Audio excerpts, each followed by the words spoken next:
Welcome to another episode of the Chrissy Mayer podcast. We are on iTunes, YouTube, Spotify, and SoundCloud. And if you're listening to us right now on iTunes, please go and leave a 5-star review. It can be sexy, it can be flirty, it can be weird. I don't care what you say, so long as it's 5 stars.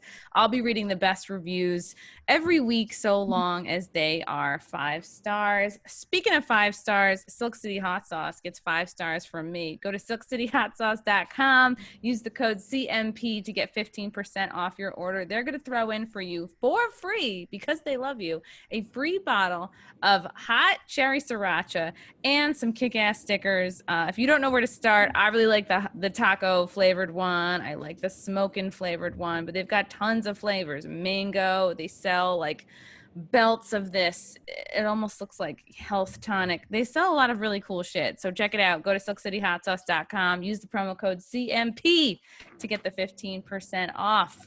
And I don't know if you guys all knew this, but Adam and Eve says the best part of staying at home is playing at home. Go to adamandeve.com and use the special code CMP at checkout so you can get almost any item online for 50% off. And when you use our discount code CMP, you'll get bonus gifts like 6 spicy movies, a 3-piece bonus set, and free delivery.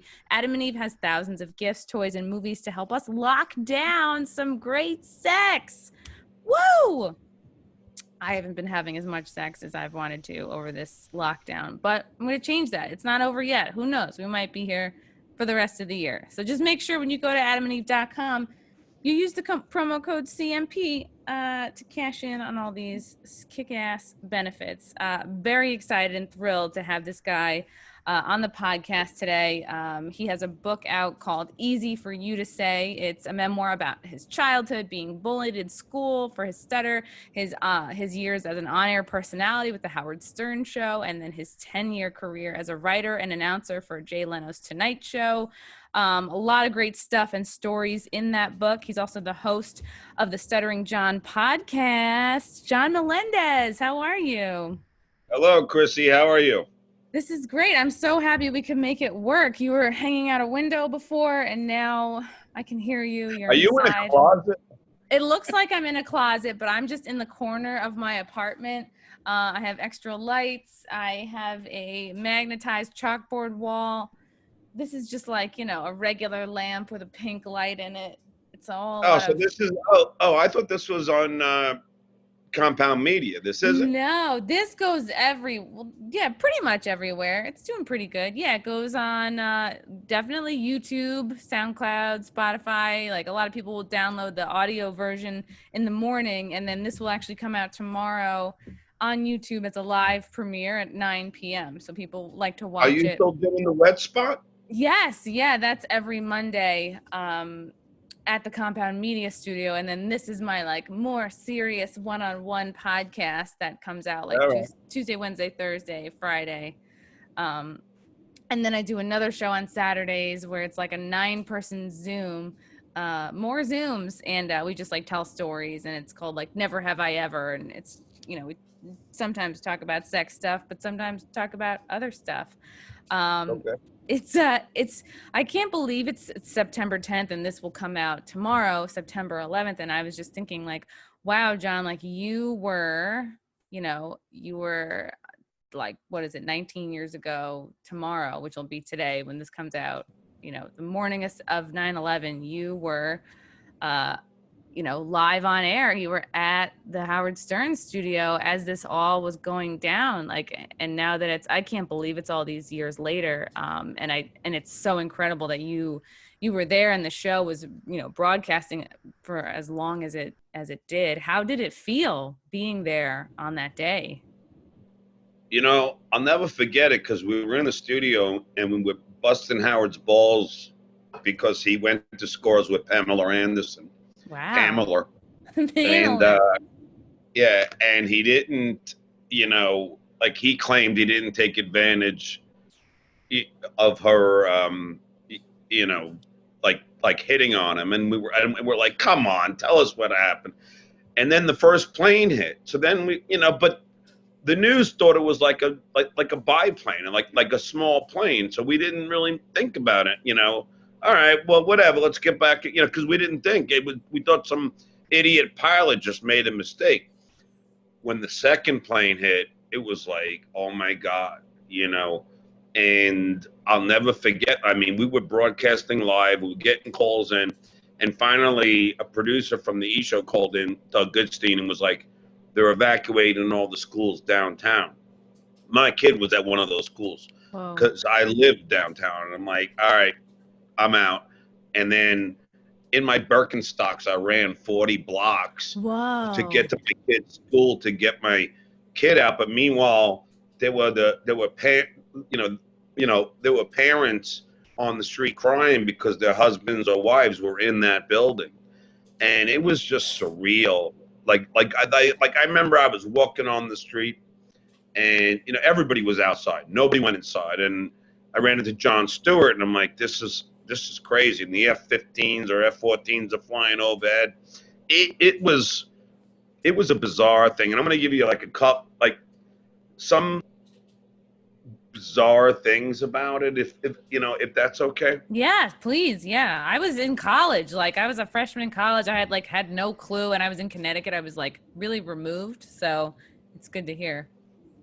Yeah, that morning, my father, who worked in the World Trade Center for like 30 years of his life, he's a construction engineer. He worked for the Port Authority. He was going there that morning to visit his friends, and they were going to go to Jersey to check out the Lincoln Tunnel because my father was an inspector on all the tunnels and bridges. And we didn't know the whole day if my father was in the building or not. We had no idea. Wow. And he was in the building for the first terrorist attack, if you could recall. That was the bombs in the garage underneath it. And we didn't know, and there was no way for me, my mom, or anybody to get a hold of any. But I didn't know if my father was there. And then the second odd thing is that the Saturday night before, I took pictures of my kid.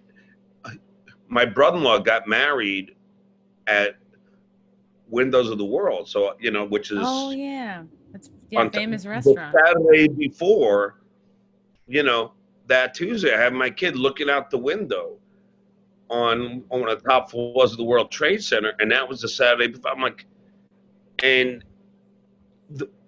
the worst, well, like for me, is I lost two friends, like in 9/11. One, my college buddy, his name is Mac Taru, and I didn't know, but he was a flight attendant on one of the planes that went in.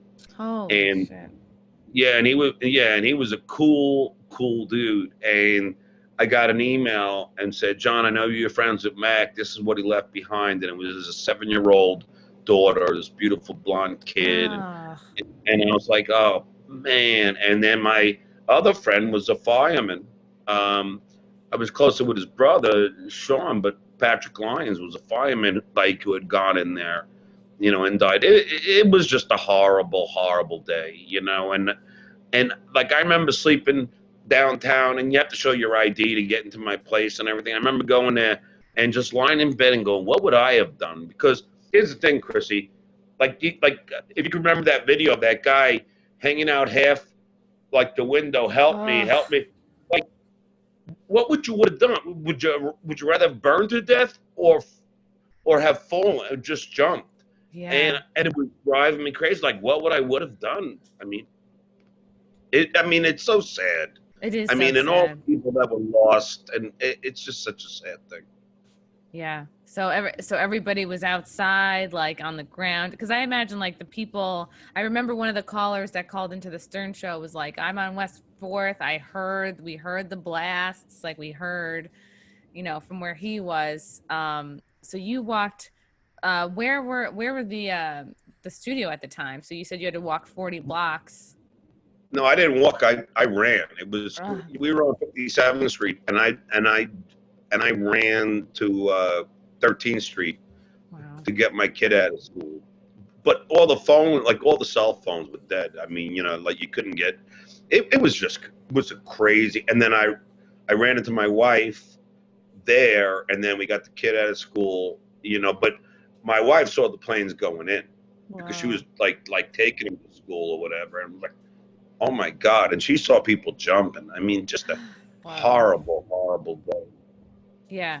Yeah, and you're thinking like, well, if you're gonna go, like, it's how do you even make that decision? You know, like what? And then you're like, well, what if somebody sees you jumping or whatever? It's like, ugh, yeah, it's really horrible. So you got out. You were like, okay, were you one of the earlier ones to leave the Stern show that day because you had to go, get your kid or No, what? no, I was there until like 10:30, 11 in the morning, and that's when Doug Goodstein called in and said they were evacuating the schools. Then I was like, all right, I gotta go because it's my kid, and the smoke, Chrissy, was awful. I mean, Oh. and just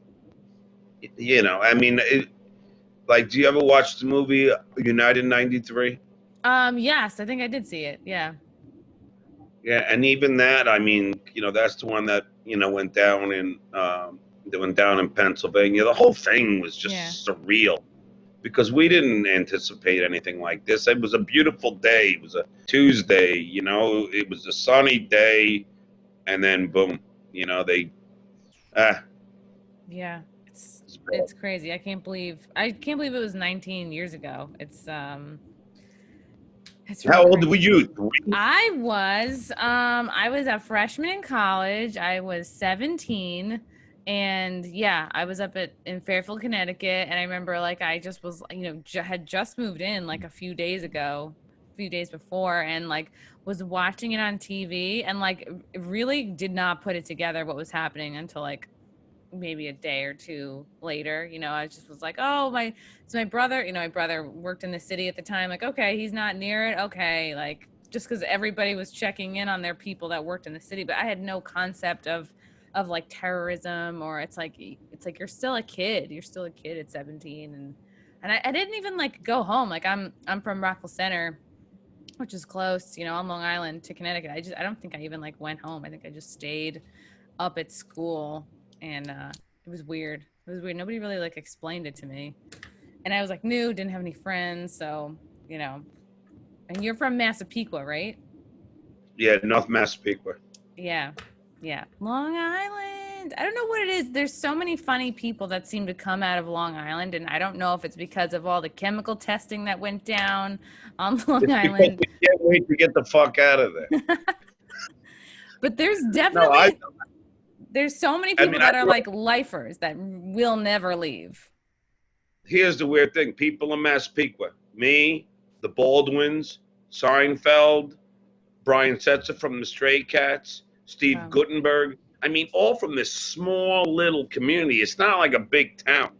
No, that's pretty crazy. Amy Schumer went to my high school. June Diane Raphael, who's another actress, went to my high school. A couple people here and there. It's Oh yeah, I think Howard may have gone to Southside. I know that he at one point lived in Roosevelt, and I lifeguarded at the pool in Roosevelt for a while. But it was, we had missed each other by a couple of years. Um, there's so Only a much. few. Only a few. Oh God, it's like, okay, so where do I start? A lot of people talk about, Stern had changed at one point. Some people attribute it to, Marcie Turk coming in. I'm not sure what year it was. It seems to me like the early aughts. She sort of came in, cleaned house, so to speak. She banned Gilbert, Florentine, a lot of the regulars. A lot of people attribute that time to when Howard became like a Hollywood Howie. But in your opinion, when do you think Howard sort of like jumped the shark or kind of changed, his Well, brand? the obvious answer is when I left. Hmm. No, I mean, I think, yeah, as soon as Marcie Turk, who I refer to as Yoko Turco, as soon as she got there, she just had this whole plan to dismantle who he was and to change him. And she's done a good job because now like he's not anything of what he was. In fact, in his last book, Howard Stern comes again. He says, don't even read the first two. And Wow. talk about like, just imagine the people that bought the first two and now he's telling you that's not me. Don't even read that. I mean, could you imagine all the fans that are disenfranchised by Howard Stern because he's telling them don't believe that. I mean, come on. Yeah, it's frustrating. And there's so many people who loved the old Howard, and it's like there's one thing to change and evolve. Like we're all growing as people. The more information we get in our lives, the more lessons we learn. Of course, we're like growing. I mean, there's that, and then there's what seemed to happen with him, which was more of like a 180 change, and it seemed almost turning his back on the fans and the audience that he had built over so many years. Well, just so you know, Christy, he has said that he can't. What was the word? He can't. It's not associate, but it's like, he can't. I'm missing the He word. can't But like I don't know, like fuck with anymore. He can't relate. He can't relate to ordinary people. He's saying like, because he's so rich and he's so like secluded in his own thing that he can't relate.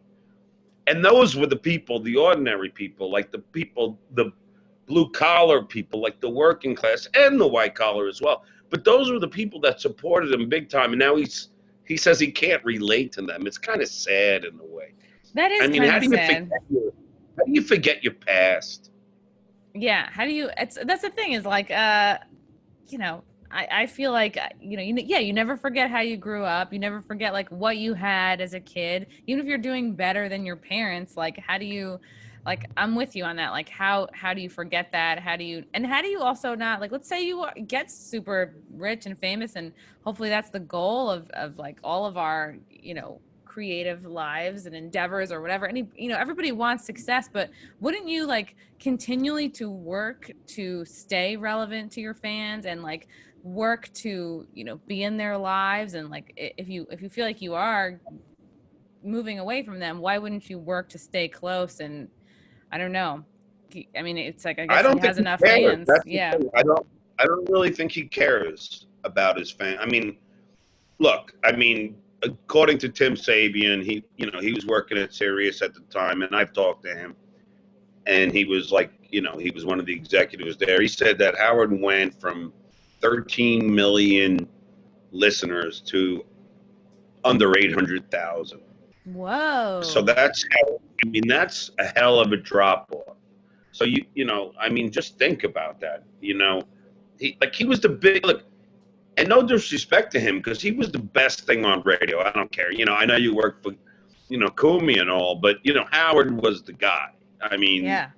He will always be the best, as far as I'm concerned, the best on radio.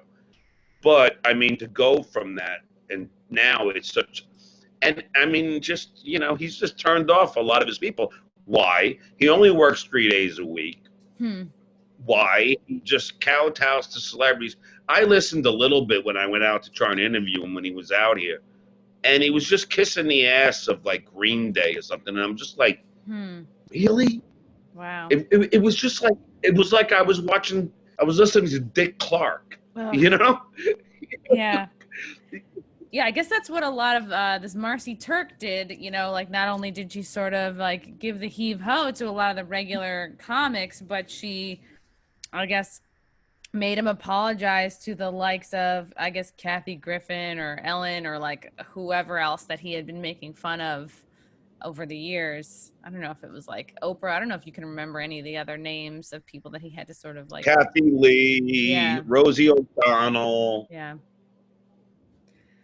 And so now it's like, these people that he was, and that was when he was at his best and at his most raw, when he was like telling people what he really thought. Like even during that like 9/11 broadcast, and to watch him get fired up and like, he wasn't saying the most politically correct things. He was like, there was a fan who called in who was like, we got to get these towel heads. And he like wasn't quite, he was like all but totally agreeing with him. And I think that's what people fell in love with. And, it was kind of sad to see. And then I also had heard like, so you moved on, you went to the Tonight Show.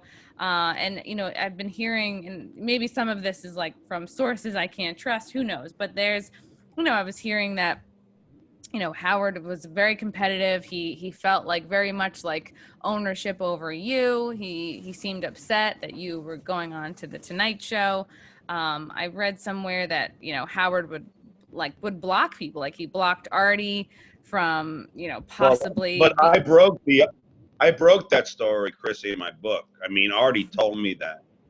yeah. I'm just saying. I mean, I knew that a lot of things I broke the Getting Things Done seminar in my book. I posted a picture of it in my book. I mean, and we could certainly get to that. But as far as Artie, here's the irony, or whatever you would say. Artie Lang was the only guy that I told that I had signed a contract with NBC Wow. to go to the Tonight Show. Because Artie was my closest friend on the show at that point. And Artie was like, yeah, John, you should probably tell Howard.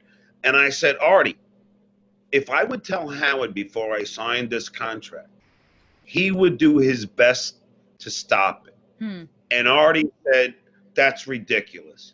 And that's why when Artie told me that Rob Burnett, when Artie was up to replace Craig Kilborn or whatever on CBS, to be a late night talk show host. He was up. It was only like 5 comics that Rob Burnett was going to have go in and audition for 2 weeks.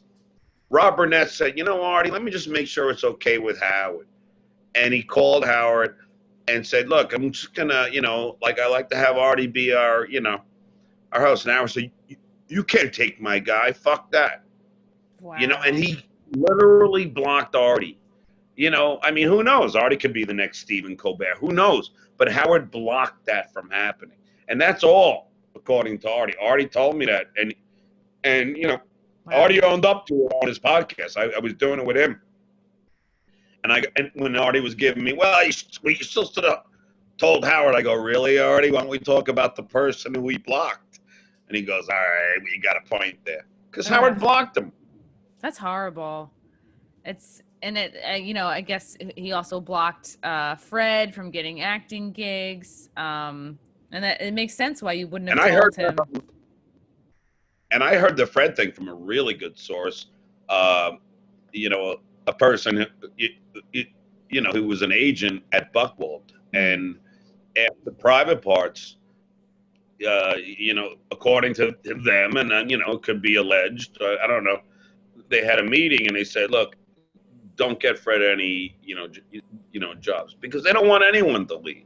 It's like the firm. I've always called it the firm, because that's what it's like. I mean, like, if you leave, they'll destroy you. Like, they want you there and they want you to stay at a certain level.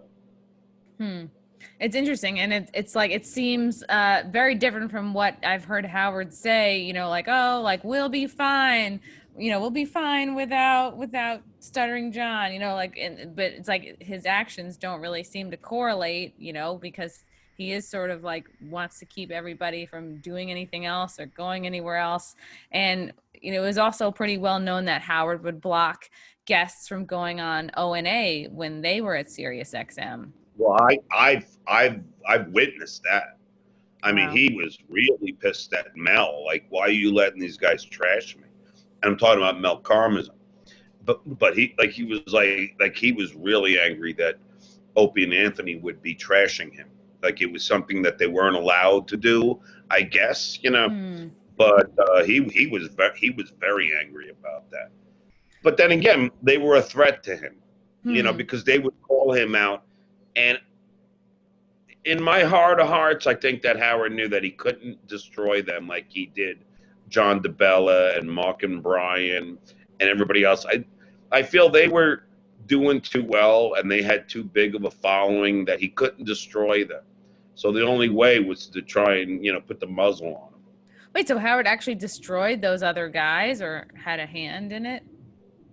Well, John DeBella, just by beating them in the ratings. Okay. I'm not saying he, just by, because just by being better. Yeah. Yeah, because he was way better than them.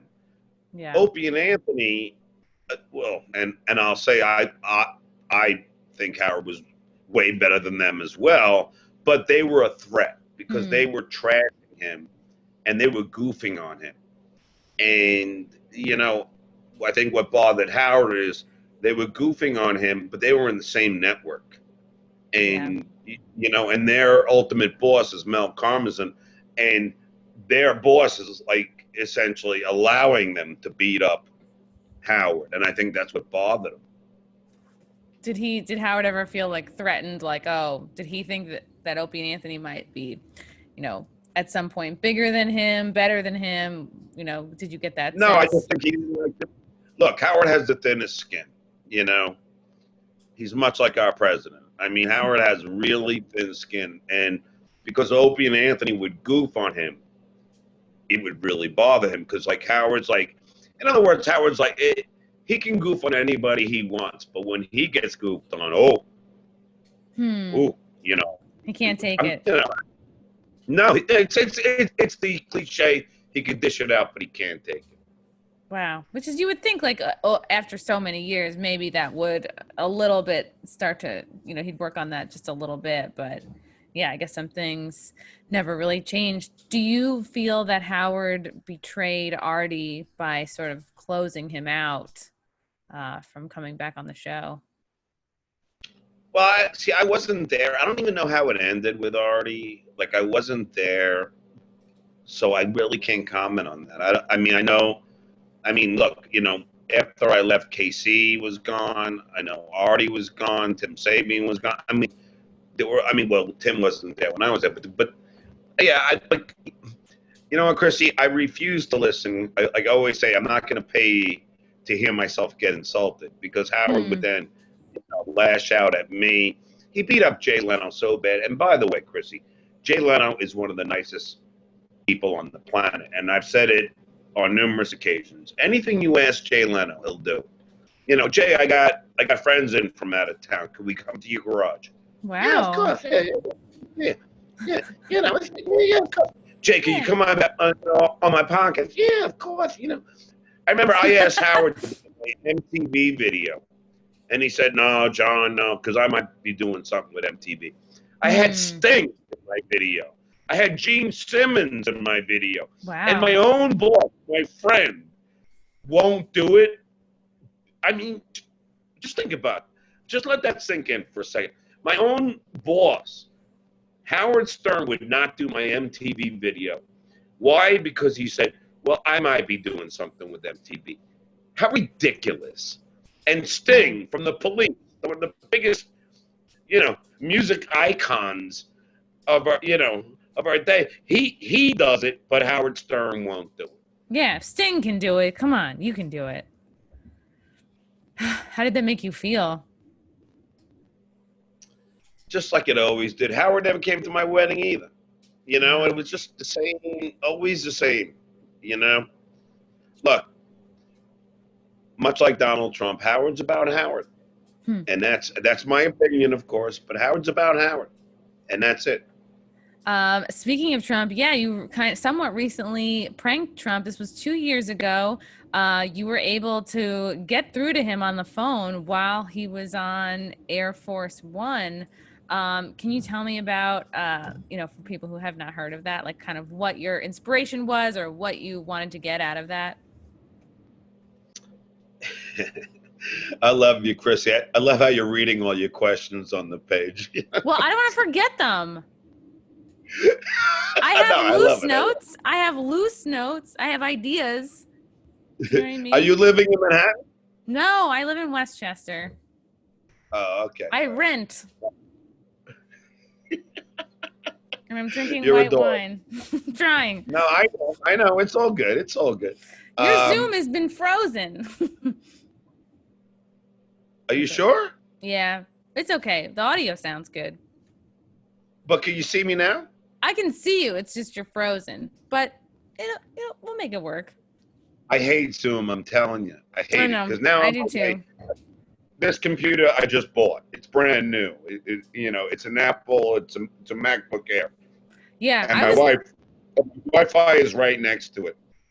I was told too. Like I was working with a Dell, and then I kept hearing from people like, if you're doing Zooms, you got to get a MacBook. So I finally sucked it up and bought one.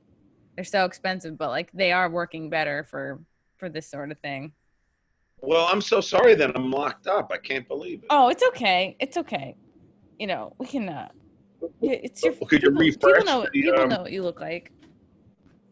Of course, I'm You're very famous. like Brad Pitt's brother, of course. Do you feel like your prank should have gotten a bigger reaction, more attention? Okay, we'll get back to the prank. It's an odd experience because the only reason that we called the White House was because Casey Armstrong, who was booked on my show, my old colleague at the Stern Show, said he was too busy. And then we were like, well, there goes our guest. Now what? And my producer was like, I don't know, let's call the White House, because I was like going on a rant against Trump and the kids in cages at the border and his Supreme Court justice picks. I legitimately wanted to interview him. See, that's what like people don't get. Like, even though the phone call wasn't like me pranking him, that wasn't what it was about. It was about me getting him on the phone and saying what I wanted to say. So the funniest part is how I did it. So we just Googled the White House phone number and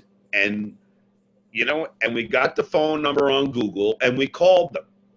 And then we get a call and I go, look, it's Stuttering John. I've hung out with Donald, ask him if he would do this show. They hung up on me. Oh. So then I said, so then my producer's like, all right, how about we call, your last name is Melendez. Let's do the my cousin Vinny thing, like Callo Gala. Let's call, I said it to Bob Menendez. And I go, all right.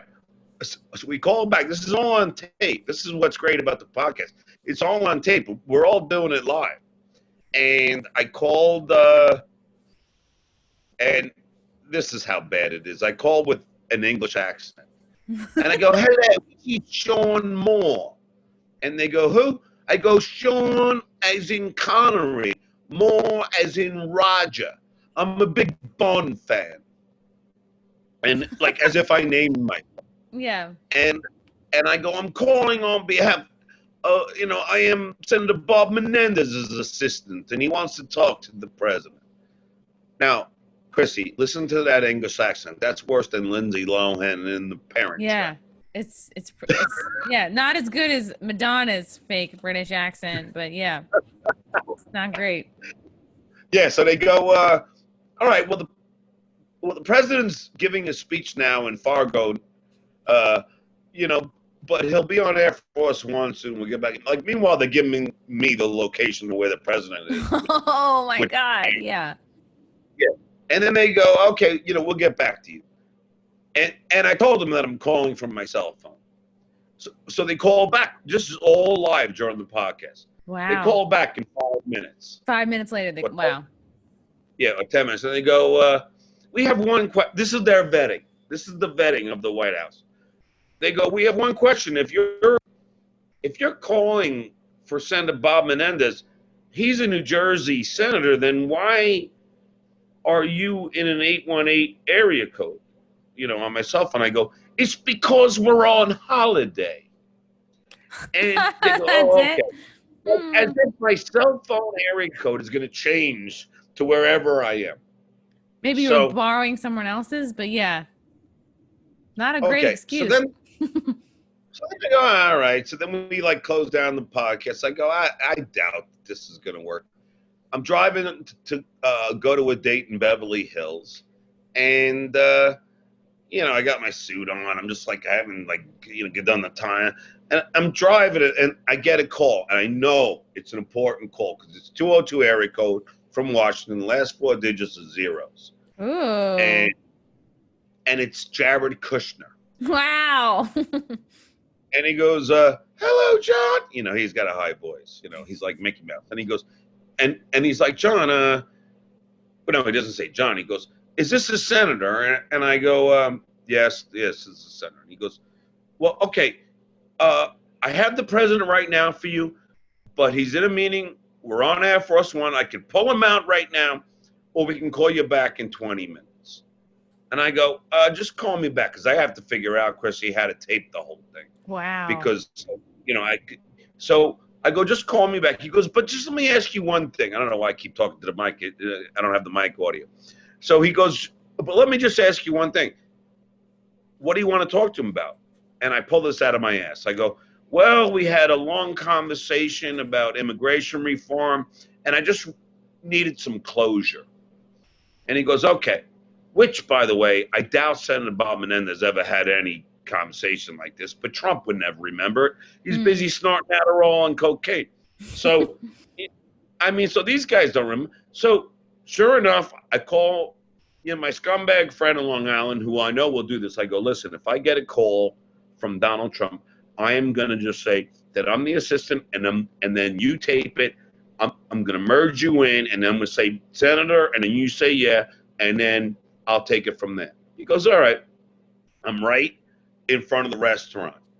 The call comes. We have Donald Trump for you. I go, okay, let me get the senator on, and I'm busy driving around the corner, like around a block, and I'm merging the call, and then, so I get my friend. I go, Senator, is this you?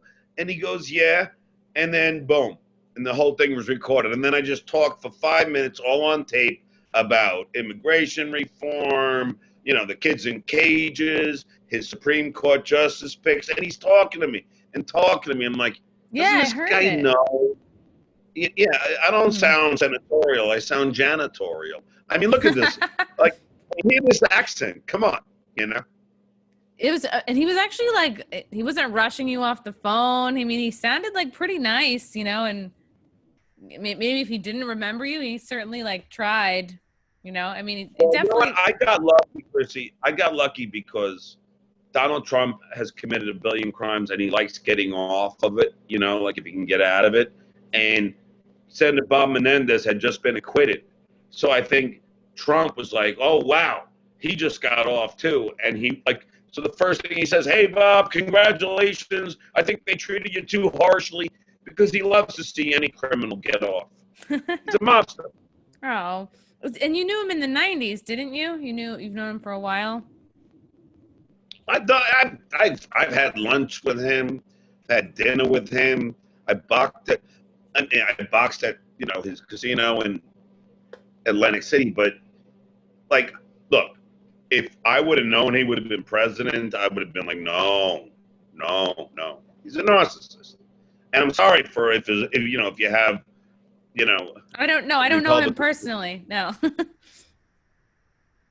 But anyway, so then no one believed that the call happened, even my friends at the pub. And I'm like, I have it on tape. What are you talking about? Oh, no, this, because nobody could believe that I can get through to the White House in less than 2 hours. Yeah, that I can talk. That's impressive. And then, so I was with my producer at the pub. That's where, hang out. And I'm like, and nobody, no press, no anything. And I'm like, wow. Yeah. And the next day, but I told the guys at the pub who didn't believe me, I go, watch the news tomorrow. So the next day I contacted Huffington Post everywhere. Finally, Politico comes out with a story and says, the White House is scrambling to figure out how a comedian was able to get, call the president.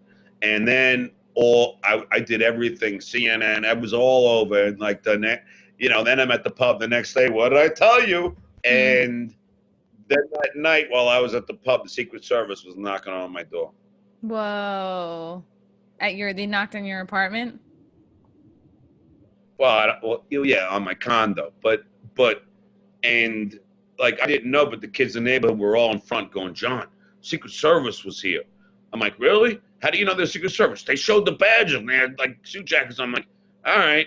And then, and then the next day my agent called me, which is even more unbelievable that I got in touch with the president, that my agent called me. And he was like, the Secret Service needs to talk to you. So I called them and they, I'm like, okay, do you guys want to just interview me to find out how I got it, how I did this, or do you want to arrest me? And they said, well, we can't tell you this. And I said, okay, well, should I get an attorney? And they go, that's up to you. So as soon as I got off the phone, because they wanted me to come downtown, as soon as I got off the phone, I called Michael Avenatti, Stormy Daniels' brother, and I said, could you help me out? He goes, sure. And then he got me out of the whole thing, like, because he called him and said, "Are you going to arrest him?" They said no. He goes, "Could I have that in writing?" They said no. And he goes, "Well, he's not showing up." And that was it, and went away. So Avenatti got me Wow. off, unfortunately, and can't get himself off. Wow. Well, that's good. That was all right. So you eventually got some press, but so you did the whole prank call from this bar? No, I did the prank call from the studio that Okay. my pod. Okay. Oh, no, the setup was all from the studio.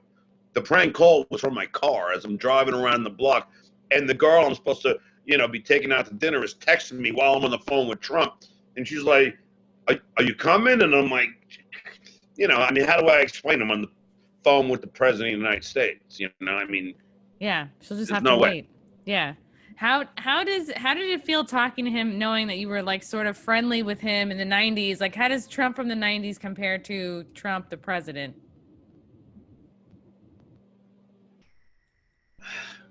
Trump the president is a debacle.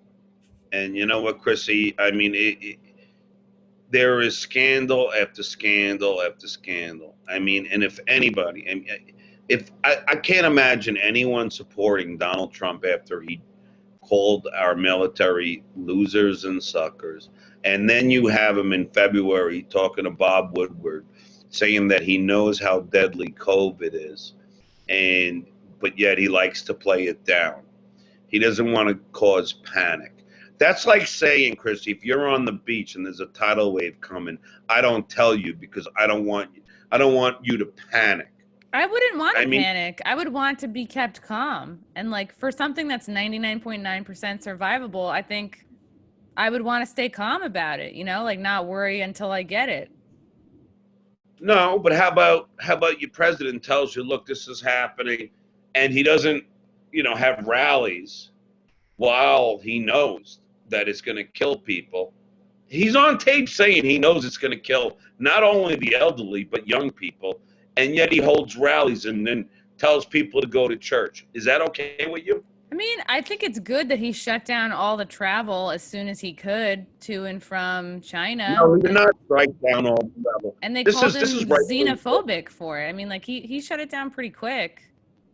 All the while No, he didn't shut anything down. Pelosi was saying like go to Chinatown. Like everybody was saying it was okay. And Okay, so I'm guessing that you're right wing.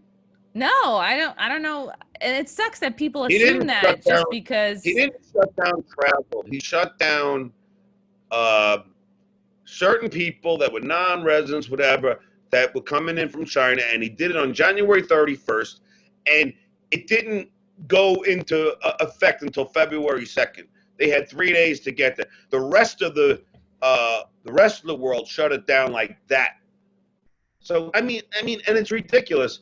Not only did he allow people to come into this country from all over, he also did nothing. He did nothing about it. He downplayed it, and I can't believe that anybody would. I mean, there's 190,000 people dead, and you don't think that Trump is responsible for any of those deaths? I mean, I don't think he made the virus in the lab in Wuhan and No, then he didn't make the exposed virus. it. But Yeah. no, he didn't make the virus, Chrissy. But if he doesn't tell us how deadly it is It's and not tells that deadly people, though. It's oh 99.9% really? survivable. Oh really? So there's 190,000 dead and it's not that deadly. And that's So, just I in the mean, United States. driving a car is more deadly than getting the flu. Do you know what I mean? Like, All right, there's cancer is more deadly. Okay, I so mean, okay. people die from all sorts of things. I'm not saying it's nothing, but I'm saying it's not cancer. It's nothing compared to the amount of gun deaths we have. So I wouldn't put it all on him. Oh really? We have 190,000 gun deaths in 8 months? Really? Do we have 190,000 deaths and all the things that you aforementioned? Probably Really? more. I can't imagine that you would support this person. I didn't vote for him. I don't know why you would assume that. It's from my perspective what I've observed. I don't think it's the most deadly thing on the planet. It's a virus. It'll pass. You know, it's not worth shutting yeah. down the whole economy. It'll It's start not at worth. 15 and then go to 0, right? It'll start at 15 and go to 0, which is what he said in February and March, after he knew that it was 5 times worse than the flu. I don't know. I can't get in. You know what? Let's just agree to disagree. I think he neglected it, he mishandled it, and he did it because he wants to get reelected. He did what? Because he wants to get reelected. He downplayed it because he wants to get reelected. He didn't want what is going on now, and it is. I mean, people are dying. If you don't think 190,000 deaths, which is a big deal, then you're out of your mind. Yeah, but only 6% of those people actually died from just COVID. Most of them were elderly or had other things going on. I'm just curious. Multiple sources. Oh yeah, like name one of them. I I feel don't like I'm know. interviewing. I didn't know this was going to be like you were going to be quizzing me. I'm not telling you to name your sources. Do you know what I mean? I'm just saying like we all read and absorb information from Fox News various sources. Fox News, which is the right-wing media source, is saying this is inexcusable for him to not tell people how deadly the virus was. CNN, NBC, ABC, CBS, BBC, NPR. There's not a news network that is okay with what he did. So what is your solution? What would you have done? The solution is to vote Trump out and vote Biden in. Ugh, Biden? He can't even I don't know. He's a hot mess. Okay, here you go. He can't do what? See, I love this kind of debate. He can't what? Talk? I don't feel confident in his ability to last 4 years. No. Oh, okay. But you think Trump will? Snorting coke and Adderall? I don't have any reason to believe he snorts coke and Adderall. I mean, I haven't. Well, I have numerous sources saying they've seen him do it, including Noel Castler. They've seen him snort coke and Adderall. And then you saw the white flake come out of his nose like 2 days ago in a speech he was making where he looked down and then hurried up and like.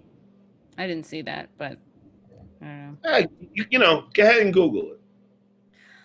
I will Google that, John. Yeah. Interesting stuff, though. I mean, you know, I don't think he's a perfect guy. I don't think he's a perfect president. You know, I wouldn't say I love the guy. I wouldn't say he's any worse than other. You know what I mean? Like, I don't think Obama was much better. But you know, it's not up to me. It's up to what is the country. I get that you're on the Anthony Cumia network, and he's a right-wing guy, so you don't want to No, I'm allowed to have different opinions from the people I work with. If anything, honestly, I'm probably more libertarian, but I'm still a registered Democrat. Not like any of this really is any of your business, but I wouldn't say I'm afraid to have a different point of view than the people I work with. And not everybody on Compound Media is Republican, so I don't think it's a fair stereotype. No, I was just asking. I don't know. Yeah, I mean, we're all pretty different. I could understand why that would, be something that you are not allowed to. I mean, who knows? I don't know. Not allowed to have it. That's insane. Why would No, Anthony's super cool. Like he doesn't care what anybody believes politically. It's just he cares about quality content and our people watching. And oh, cool. I think my show is like 3rd or 4th most popular on the network, so I guess it's doing okay. But the show's The Wet Spot, right? Yes, yeah. Every Monday, 7:30 p.m. EST.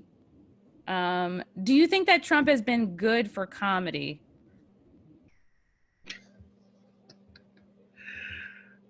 Is this whole interview going to be about Trump or?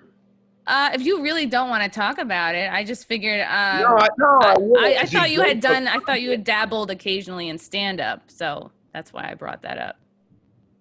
I dabbled occasionally, really. Yeah, I didn't know if it was a thing you were really doing or not, and I wasn't sure. Oh no! I've been doing stand-up for 20 years. I don't dabble. Okay, that's good. Have you been getting up much in the last 6 months or so? Well, since all my gigs have been canceled due to COVID, no, I haven't. But Yeah. I had like, 15, probably more, 20 gigs canceled due to COVID. Yeah. Yeah, a lot of the states have been opening up here and there, like North Carolina is back open. I just didn't know if, the states that had sort of been making it work with the, 25%, customers allowed in, like if you were able to, rebook anything in the last few months since things have opened up again. But you know what, Christy, to say I dabbled in stand up is so disrespectful. I haven't been disrespectful to you at all. And yet you respect me and say I Oh, dabbled. I didn't, I mean, I could have picked a different word. I didn't know that it was your main thing, honestly. I dabbled in stand up. Okay. I mean that's so disrespectful, and I'm doing your show. I honestly, I don't know I the haven't extent put to you which you down in do any way. stand up. I mean, isn't that the point of an interview? Is like, oh, you can correct me if I'm wrong about No, no, something. no. You dabbled in stand up when Yeah, I've I don't been know. I don't know how much comedian. stand up you do, John. It was just I've an honest headlined thing. places all over, and you say I dabbled in stand up. Come on, come on. So you're That's more an than a insult. dabbler. That's fine. It's okay. I don't. Hey, I've been wrong. It's fine. It's like, it's really not a big deal. You probably didn't know that I did stand up. It's okay. We're not like that's what an interview is. You learn more about the other person. So Well, you seem to be pretty schooled in everything else, so you would think that you've seen that I've been doing stand up oh, for. well, thank you. I wanted to prepare, so I feel like, but I don't know all there is to know about Stuttering John, so hence the interview. So I guess, all right, so you don't want to talk about Trump anymore. No, I mean, I'll talk about him, but I don't know why. I mean, I didn't know this was going to be a political, oh discussion. no, I thought, that was not my goal either. oh, all right. I've talked with a bunch of other comedians. Some people say he has been great for comedy. Some people think the Trump jokes are getting a little tired. It's a question that I was asking without it being like a triggering, political As a thing. comedian, of you, as a comedian, you're a comedian, right? Yes, I dabble. So, what do you think? Is he good for comedy? I mean, comics are always going to make fun of and do impressions of whatever president is serving. I think as long as as it works. I mean, anything is up for grabs in terms of stand up. As long as it's funny and people are laughing at it, you really gotta like let the market decide on that. Like one person could think that the certain jokes are hack, another crowd could love them. It depends where you are. You got to read the room. You got to know what areas are cool with Trump jokes and what areas you're gonna lose them on. So I would say like if it depends on the comic. If it works for you, if that's your strength, I would say not every comic should feel obligated to make jokes about it if that's not something they're interested in. Not every comic should feel like, oh, I have to like try my Trump impression, because if it's not something you feel passionately about, then yeah, a lot of the jokes do come off sounding kind of hack and unoriginal and kind of a lot of the same things that we've been hearing from a lot of other comics and podcasts and Well, all that. I will tell you that I don't do any politics in my act at all, because I think you know, you can't win that way. You're going to alienate half your audience. So I don't do any politics. Do you? No, not really. I talk about myself and my relationships and like cultural standards, really. My family. No, but I mean, if I had something really great about, if I had a really great joke about Trump, like I wouldn't hold back. Like when he was first elected, I would do I did a pretty decent Melania impression, and it was more kind of like making fun of her a little bit. Like I don't Oh, know if go I ahead. was Let me hear it. I don't know if I was like calling her like dumb per se, but it was more like like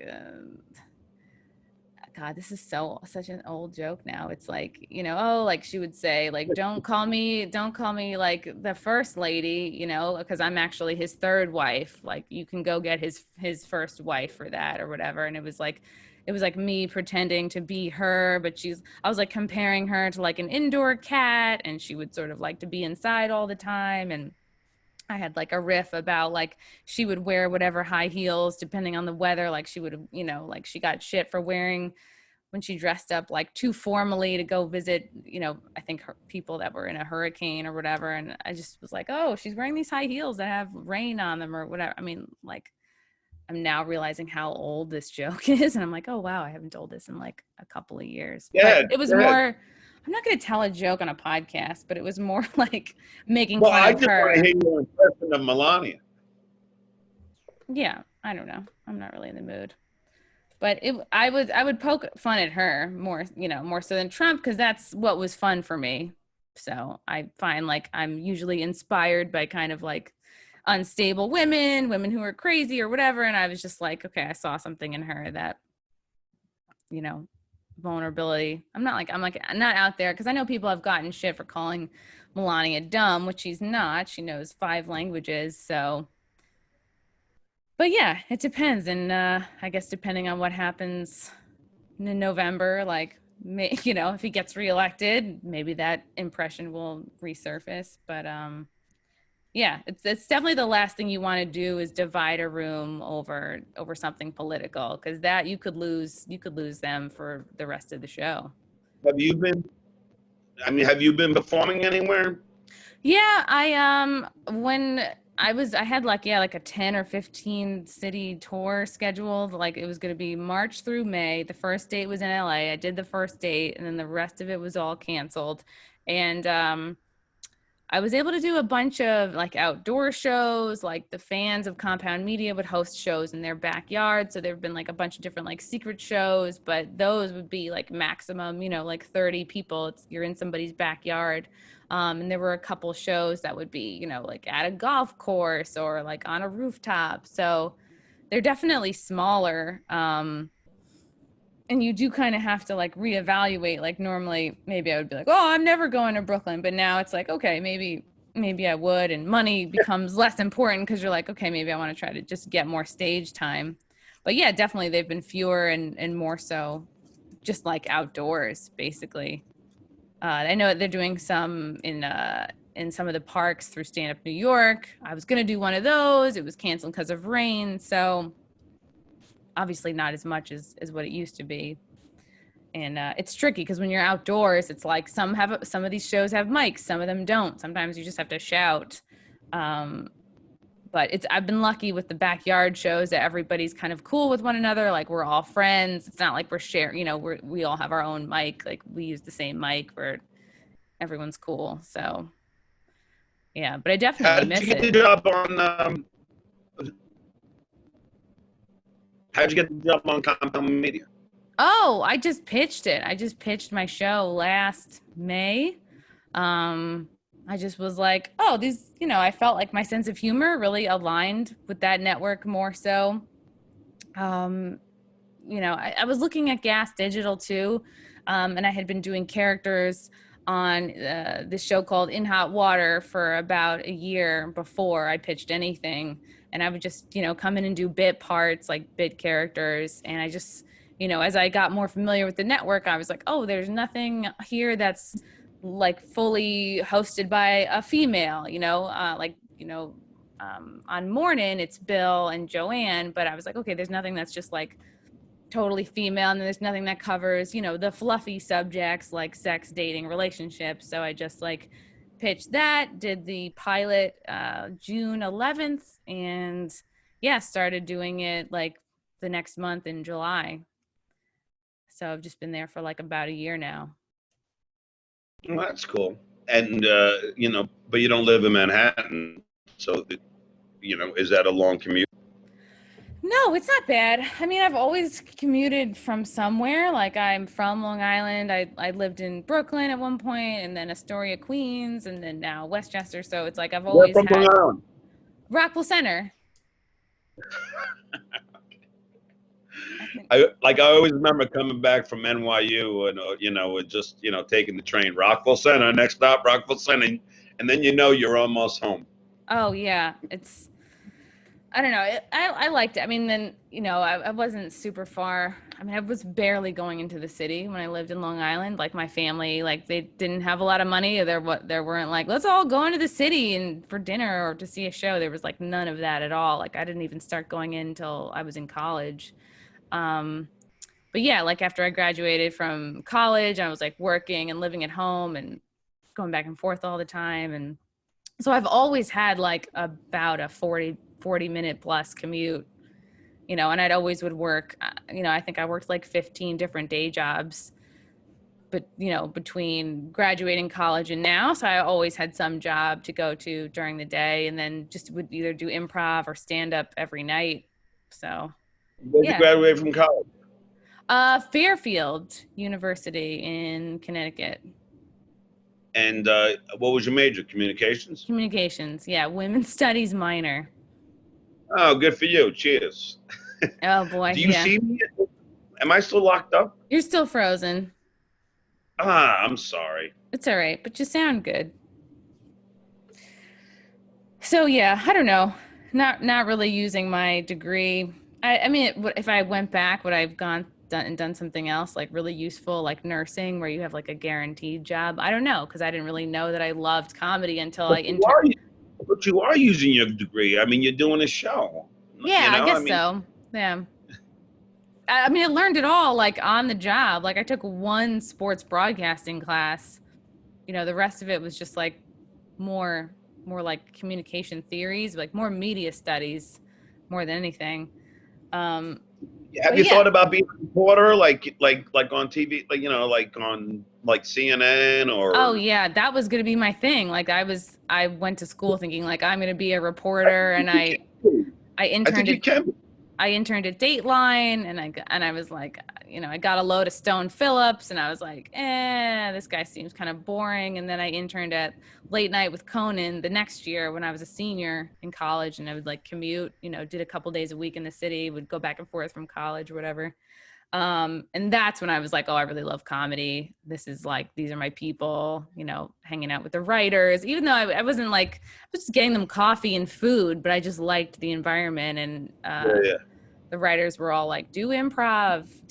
If you're interested in comedy, do improv. So I did like all of UCB, all of Magnet, which was good because like the classes are so expensive. There's no way I could have afforded that unless I was living at home. So could I see you stand up on like YouTube or anywhere? Oh God, yeah, there might be a few clips up, but I haven't put anything out recently because I was working on a special a couple of years ago, and then I was like, I can do better, so I kind of scrapped it. So there might be a couple of older clips, like maybe from Laughs on Fox or like Access Gotham Comedy Live or something, but might not be anything recent.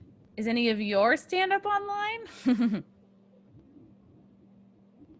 No, I don't, I try not to allow it, I mean, it's because there's no good that will come of it. It's just going to be I mean, I'd do it if I had a special, of course, but not just on YouTube. I don't see the upside. Yeah, it is. It's like tossing it away pretty much. Yeah, and I've had jokes stolen and made into memes and like not only that, it's just I don't know about you. Well, I get so many trolls and haters that it's just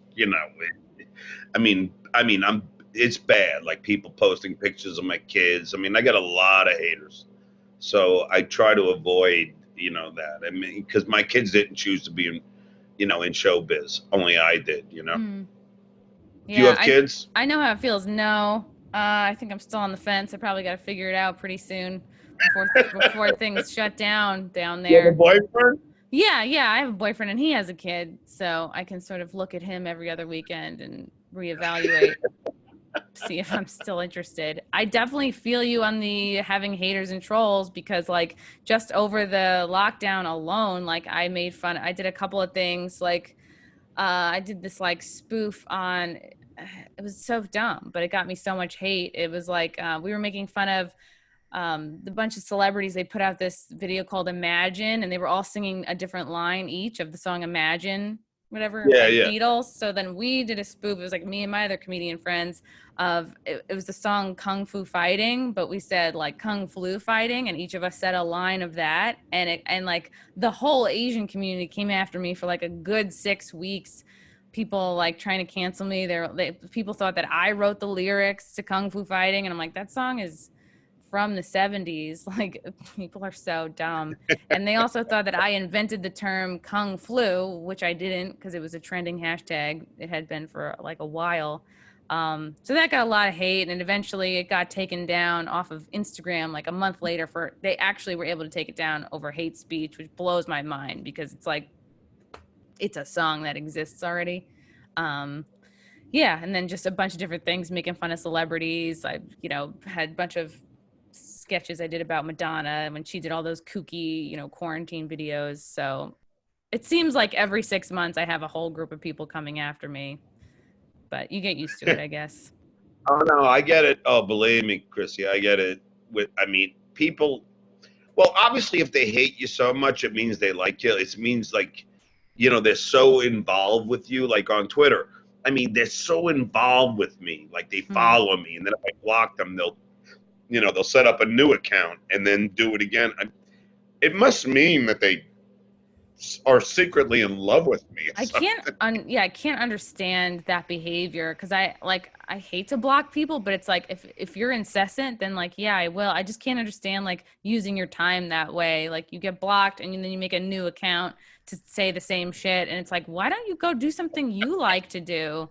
Like it's always easier to destroy somebody than it is to create your own shit. So I guess it's just human nature. Well, like the great, I'm stuttering. The great Reggie Jackson once said, "They don't boo nobodies." Hmm. I have to keep that in mind, because sometimes it does get in my head and I'm like, oh, I don't know, like maybe I am pushing the envelope too much, but then it all goes away eventually. So people just, I don't know, like to shit on whatever other people are shitting on. Like I had this, it wasn't even a sketch. Like I was in Utica a couple years ago. My boyfriend was a Freemason, so we were up there for like I don't know, like some kind of a meeting or party or something. I don't know what they do. It's all very secret. And we were just walking around town, and it was like shitty. It was like, it's Utica, right? So like there's an empty foundation with no building in it, just like standing water. And I was like, welcome, this is my shitty tour of Utica, and that's a pool, even though it was like a foundation. I'd be like, this is a bar. Like really put no thought into it at all, like no writing, just like improvising. And I was like a little buzzed. And then the local radio station in Utica caught wind of it like a couple months later, and then it was like this huge blowback. Everybody in Utica is like commenting on all my shit. They're like, we don't all do meth. And then quietly in my DMs I'd have people being like, yeah, meth is a really big problem here, the city's really gone down. And I was just like, it is kind of like New York's Detroit. What do you want from me? I don't know. If you don't like it, move. It's, I don't know. People get touchy. Well, listen, if you ever happen to visit LA, we'll go out and, I'll take you out for drinks. And I'm not hitting on you, but we'll, hang out and discuss uh, I'm sorry that I get very passionate when it comes to like politics because see, my politics is, I mean, my podcast is for the most part it's all political. Like I did one Oh, today. okay. Yeah. Yeah, I didn't know if you knew that. So Well, yeah, if you don't like to talk about it in your stand up, it makes sense that you would use your podcast as an outlet for your thoughts on that. yeah, but I still don't want to do it on stage because I even when I tried to do it, like you see, you're like in Vegas or whatever, like like you see half the audience is not, you know what I mean? It isn't. I mean, let's save that for like a Bill Maher or or a Dennis Miller, a Dennis Miller if they want to do it, But I don't, Right. I don't enjoy, I feel like you have to really know your shit top to bottom to, I don't know. I just feel like I just wouldn't enjoy do it. I so much prefer to like make fun of myself and the people close to me. So, and like the stuff I've experienced, because I know like when it comes to politics, there's so much that the average person just doesn't know. There's so much that's intentionally kept from the public. So it's almost like, and so many people come to comedy shows to get away from politics because they can hear that Yes. anywhere. Yeah. Yeah. But so anyway, are we done? Or We're you want? done. We are done. What a graceful dismount. Everyone, please check out the Stuttering John podcast and check out his book, Easy for You to Say, wherever fine books are sold. John, thank you so much for coming on the pod. Oh, no problem. I just want to watch whatever is left of the NFL. This is their Oh. opening tonight. Oh, yeah. Enjoy. All right, All sweetie. right. I'll Thanks, see you. John. Okay. Bye.